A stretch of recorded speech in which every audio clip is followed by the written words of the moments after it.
Assalamualaikum warahmatullahi wabarakatuh. Perkenalkan nama saya Hisnu Zaidan dengan NIM 22402078. Jadi di sini saya akan melaksanakan ujian tengah semester mata kuliah tafsir ekonomi.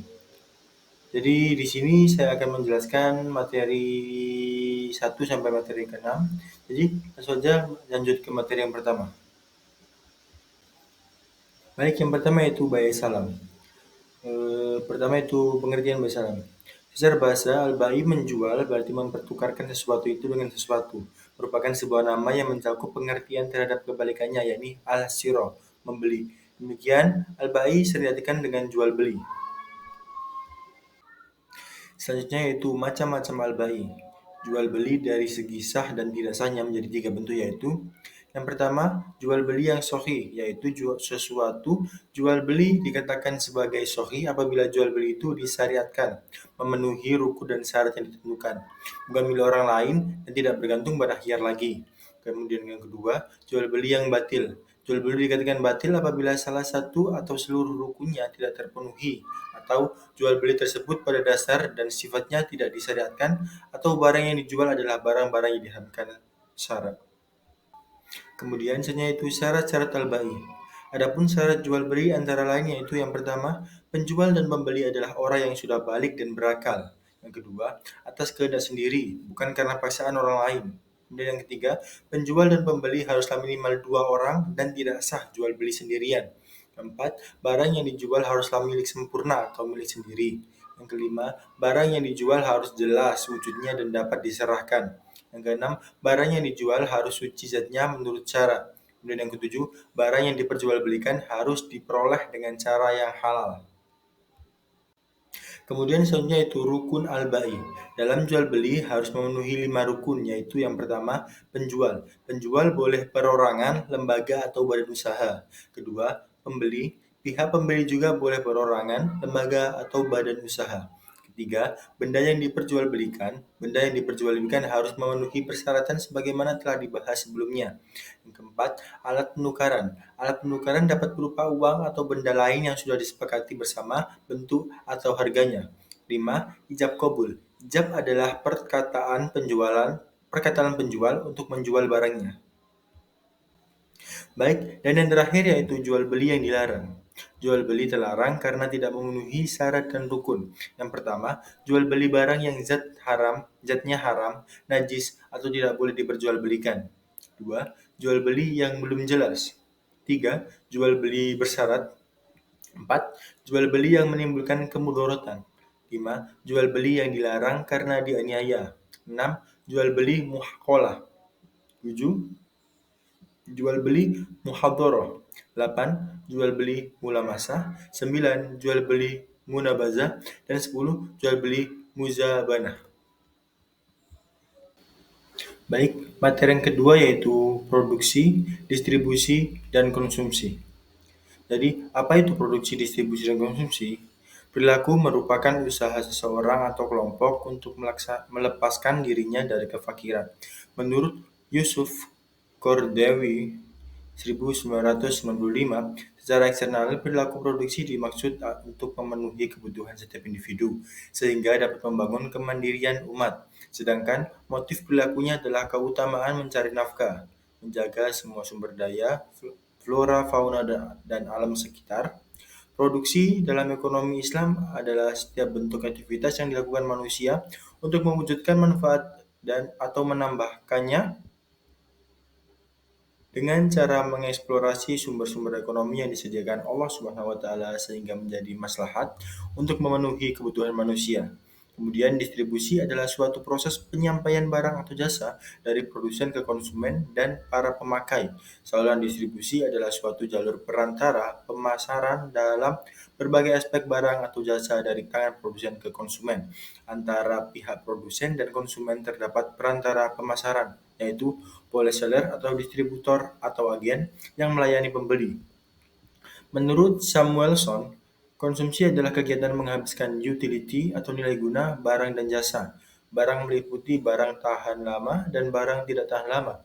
Barang konsumsi menurut kebutuhannya yaitu kebutuhan primer, kebutuhan sekunder, dan kebutuhan tertier.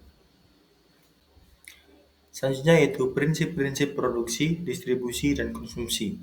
Yang pertama yaitu produksi. 1. Berproduksi dalam lingkaran halal. Prinsip produksi yang wajib dilaksanakan oleh setiap muslim, baik individu maupun komunitas, adalah berpegang pada semua yang dihalalkan Allah dan tidak melewati batas. Kemudian yang kedua, keadilan dalam berproduksi. Sistem ekonomi Islam telah memberikan keadilan dan persamaan prinsip produksi sesuai dengan kemampuan masing-masing tanpa menindas orang lain atau menghancurkan masyarakat. Kitab suci Al-Quran memperbolehkan kerjasama dengan saling menguntungkan dengan jujur, sederajat, dan memberikan keuntungan bagi kedua pihak dan tidak membenarkan cara-cara yang hanya menguntungkan seseorang. Kemudian yang ketiga, seluruh kegiatan produksi terikat pada tataran nilai moral dan teknik yang islami.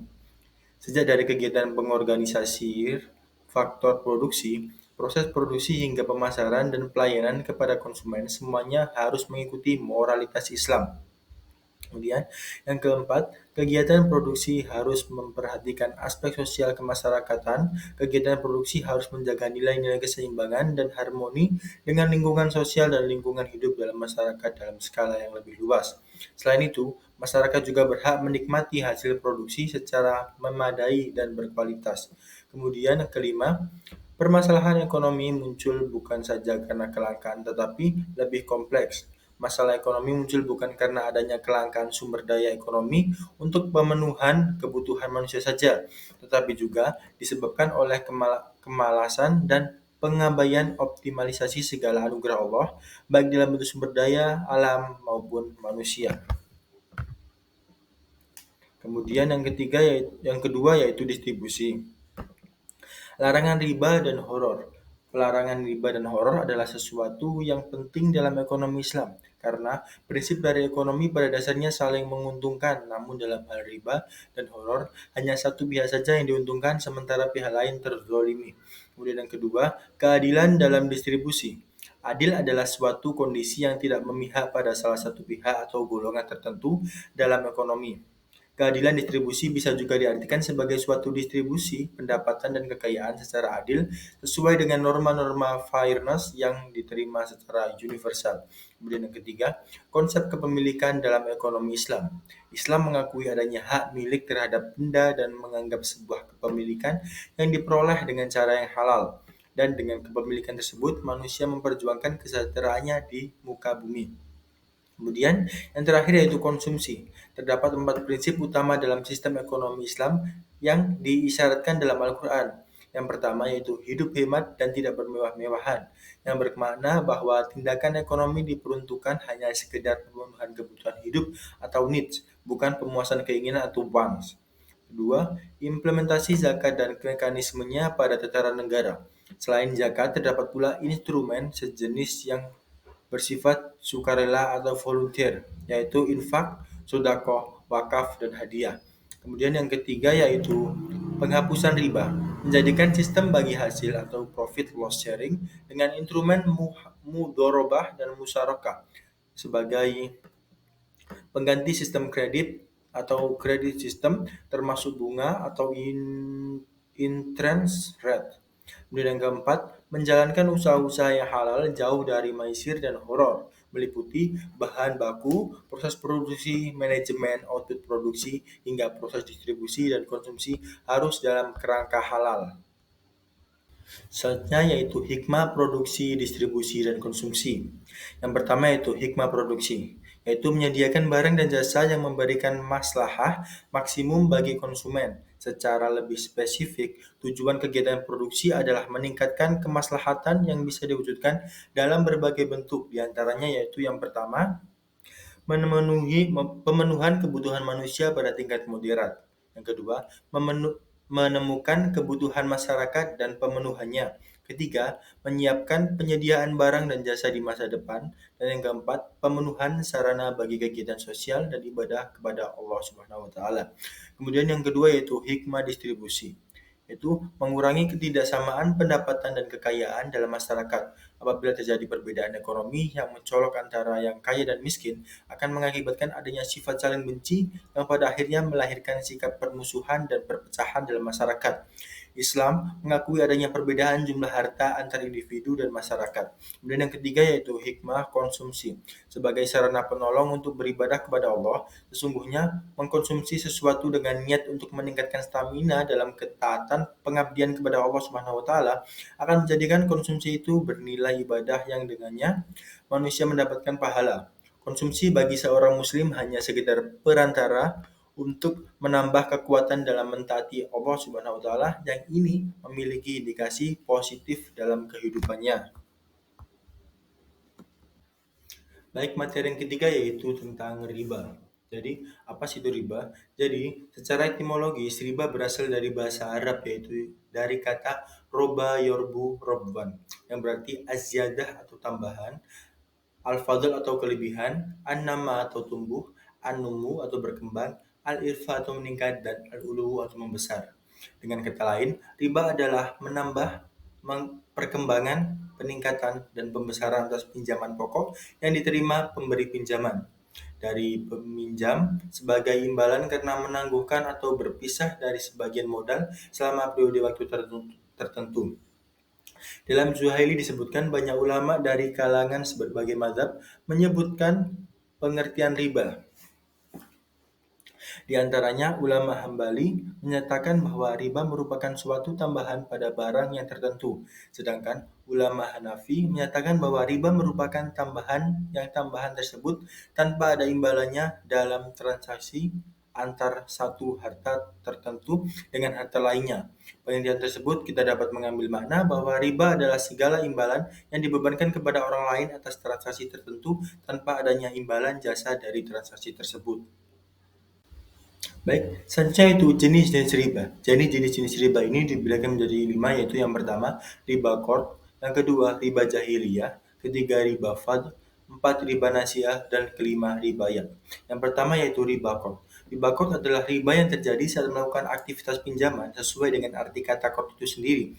Tentu, tidak semua pinjaman merupakan riba qard. Pinjaman yang dimaksud ialah apabila pemberi pinjaman mensyaratkan jumlah uang yang dikembalikan melebihi jumlah pokok utang.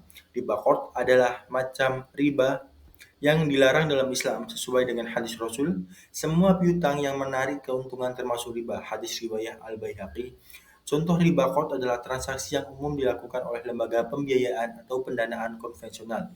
Yang kedua yaitu riba jahiliyah. Riba jahiliyah adalah kelebihan pengambilan jumlah pokok utang yang disebabkan oleh ketidakmampuan peminjam untuk mengembalikan tepat waktu. Riba jahiliyah meski sama-sama terjadi pada transaksi peminjaman, perbedaan riba jahiliyah dengan riba qard terletak pada alasan lebihnya uang yang harus dikembalikan. Pada riba jahiliyah, riba hanya terjadi bila peminjam tidak bisa mengembalikan uang sesuai waktu yang telah disepakati. Sementara pada riba qard, riba terjadi karena pemberi pinjaman mewajibkan peminjam mengembalikan uangnya lebih tinggi dari jumlah pokoknya. Kemudian yang ketiga yaitu riba fad. Riba fad adalah riba yang terjadi saat adanya tambahan pada transaksi keuangan selaras dengan arti kata fad itu sendiri. Riba fad adalah jenis riba yang contoh pelaksanaannya dijelaskan khusus dalam hadis Rasul, yaitu emas dijual dengan emas, perak dijual dengan perak, gandum dijual dengan gandum, syair atau salah satu jenis gandum dijual dengan syair, kurma dijual dengan kurma, dan garam dijual dengan garam. Tukar atau timbangannya sama dengan sama dan dibayar dengan kontan. Barang siapa yang menambah atau meminta tambahan, maka ia telah berbuat riba. Hadis riwayat Muslim. Kemudian yang keempat yaitu riba nasiah. Riba nasiah adalah riba yang terjadi apabila melakukan penundaan sesuai dengan arti kata nasiah itu sendiri. Penundaan yang menentu ataupun menunda penyerahan barang yang ditransaksikan.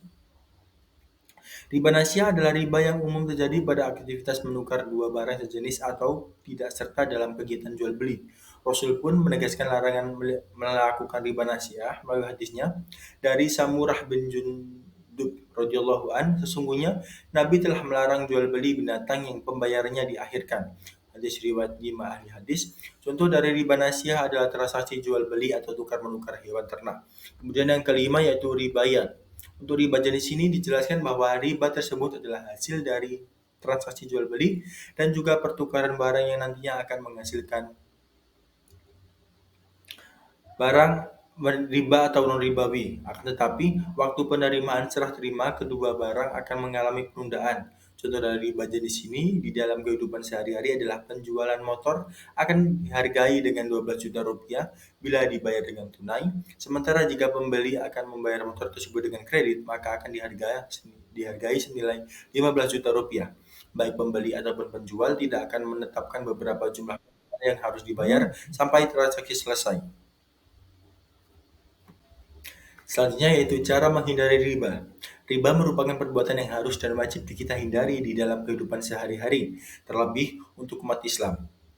Berikut ini adalah beberapa cara yang bisa dilakukan untuk membantu dan mencegah perbuatan riba. Yang pertama yaitu mengetahui tentang bahaya dari perbuatan riba. Kedua, di dalam Al-Quran surat An-Nisa ayat 161 menjelaskan mengenai riba, bahwasanya Allah Subhanahu wa taala akan memberikan ganjaran yang berupa siksaan amat pedih kepada orang-orang yang memakan hasil riba, sebab uang tersebut didapatkan dengan cara yang batil.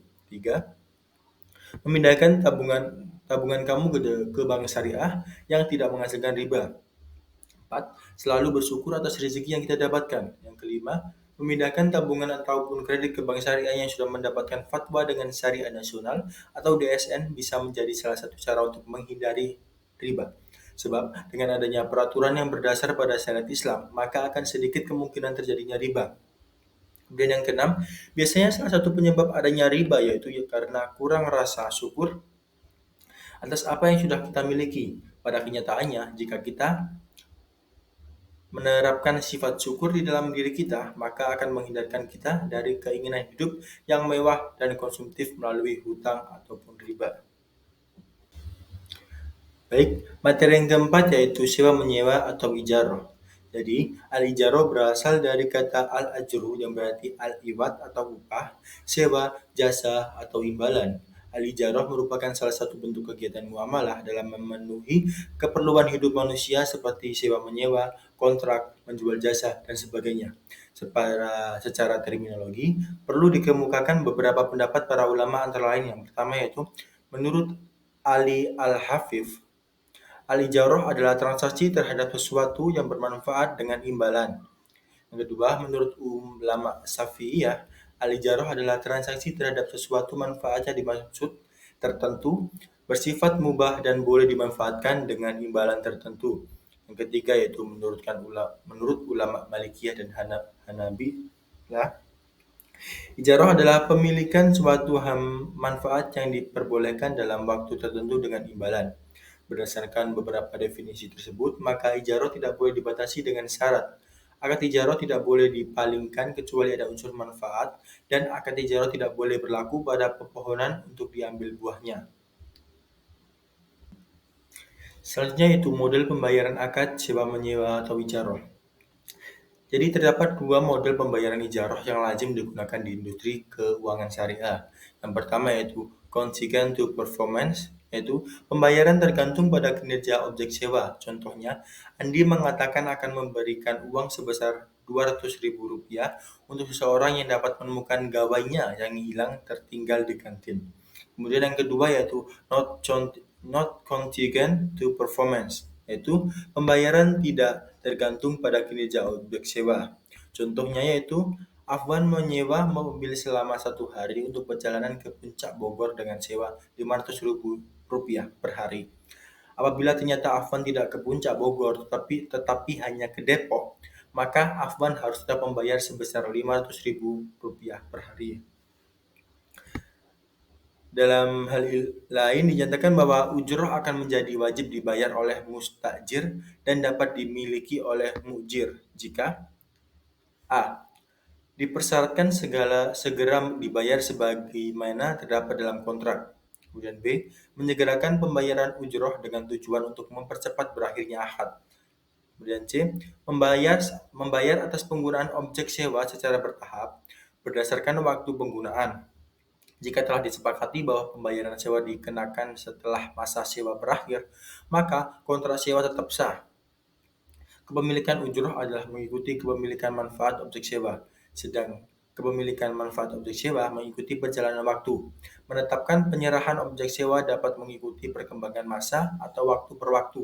Namun, hal tersebut sangat susah diterapkan. Oleh sebab itu, ditetapkan bahwa pembayaran sewa adalah mengikuti hari atau mengikuti peringkat.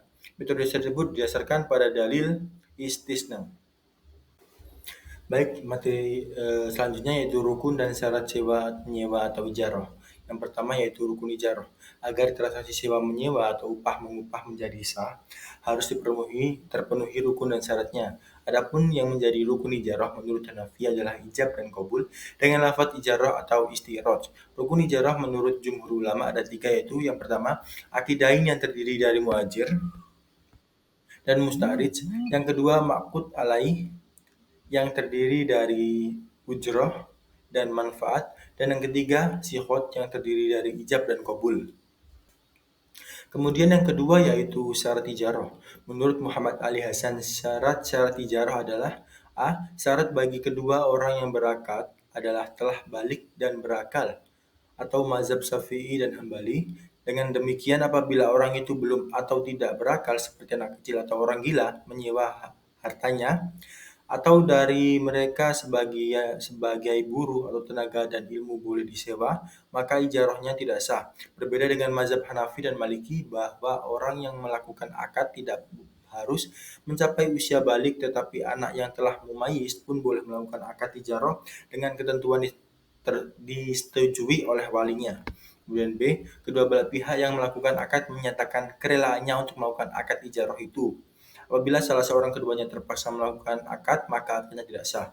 Kemudian C, manfaat yang menjadi objek ijarah harus diketahui secara jelas sehingga tidak terjadi perselisihan di belakang hari. Jika manfaatnya tidak jelas, maka akad itu tidak jelas. D, objek ijarah itu dapat diserahkan dan dipergunakan secara langsung dan tidak ada cacatnya. Kemudian E, objek ijarah itu sesuatu yang dihalalkan oleh syara.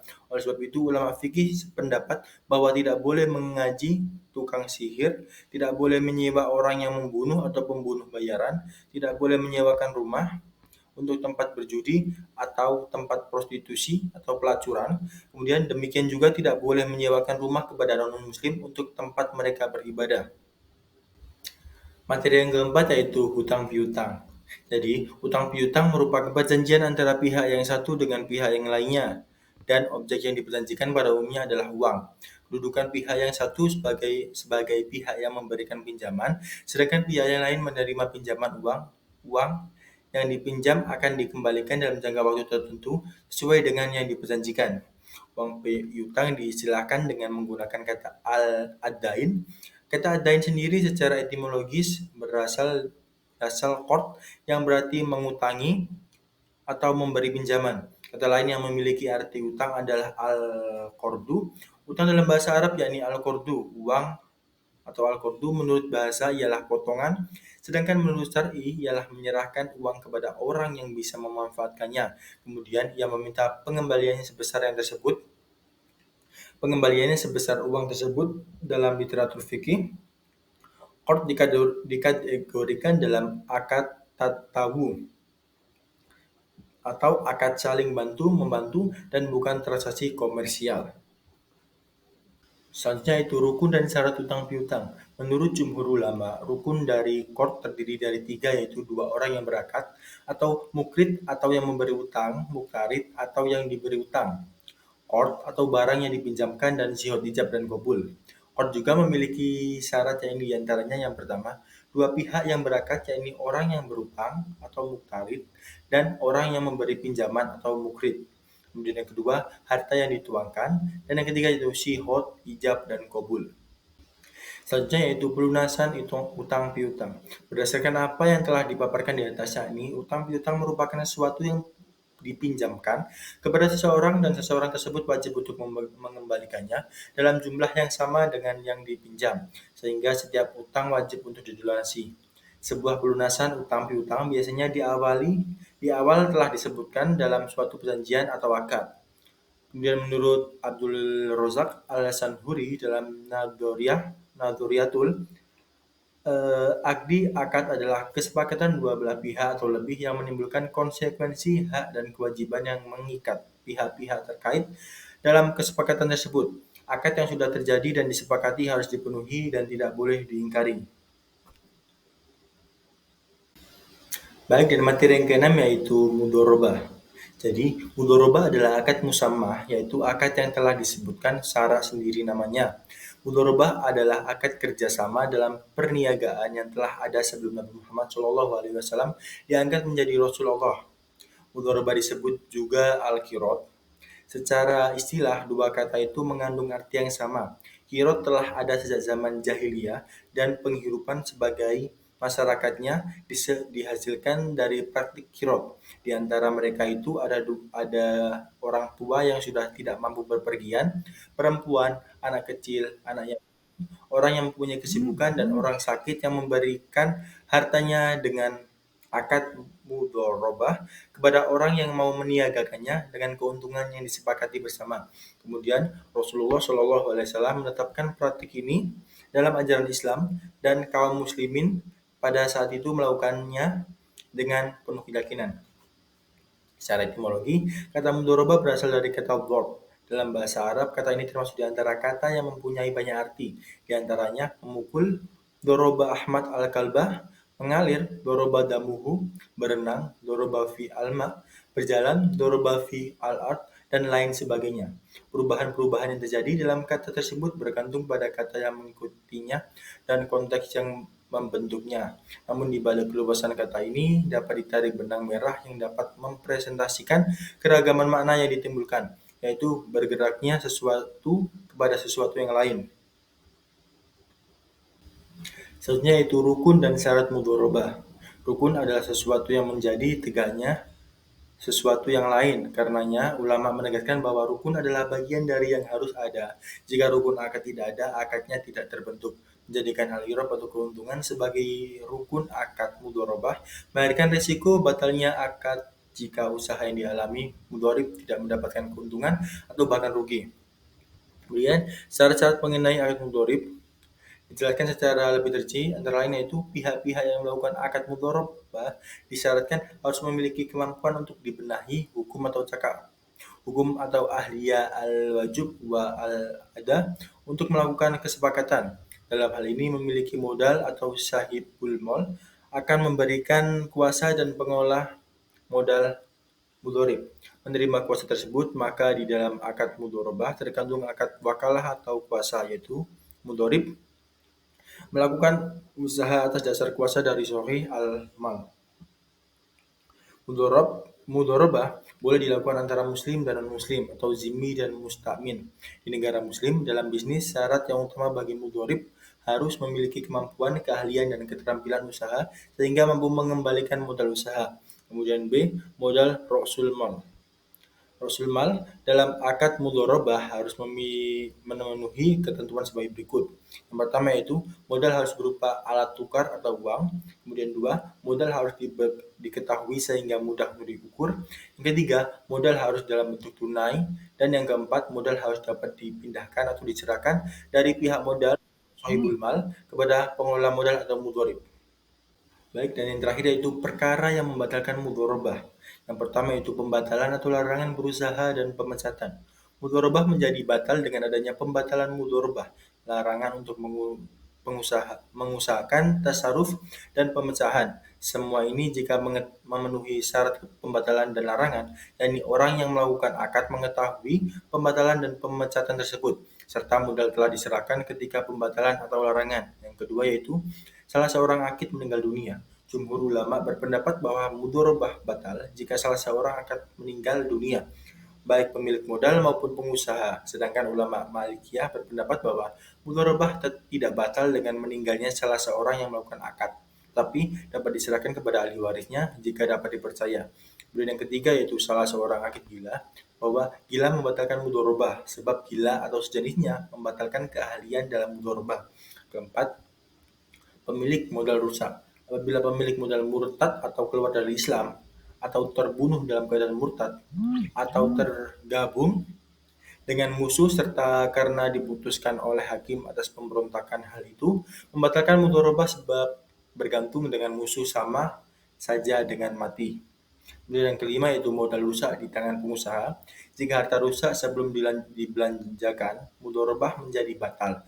Hal ini karena modal harus dipegang oleh pengusaha. Jika modal rusak, mudorobah batal. Begitu pula mudorobah dianggap rusak jika modal diberikan kepada orang lain atau dihabiskan sehingga tidak tersisa untuk diusahakan. Sekian penyampaian materi dari saya. Wassalamualaikum warahmatullahi wabarakatuh.